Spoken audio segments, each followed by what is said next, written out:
अंदर जो माहौल है, 2 चरणों का चुनाव संपन्न हो गया है। बहनों और भाइयों, 2 चरणों के चुनावों के बाद कल तीसरे चरण का चुनाव है।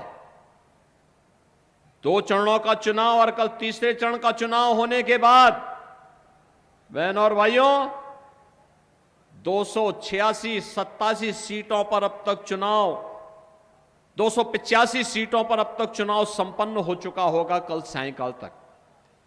और पूरे देश के अंदर जो स्वर गूंज रहा है, 2 ही स्वर गूंज रहे हैं।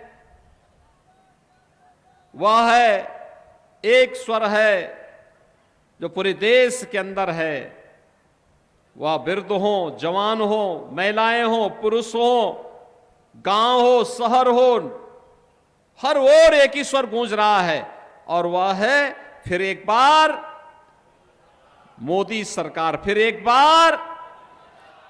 बार मोदी सरकार। और लोग पूछते हैं कि मोदी सरकार क्यों? तो बहनों और भाइयों, भारत की जनता के द्वारा कहा जाता है, जो राम को लाए हैं हम उनको लाएंगे। तो स्वाभाविक रूप से राम को लाने के लिए तो राम भक्त ही आएंगे ना, कोई रामद्रोही तो रह जाएगा। और बहनों और भाइयों, यही स्थिति पूरे देश के अंदर है और कल भी यही देखने को मिलेगा।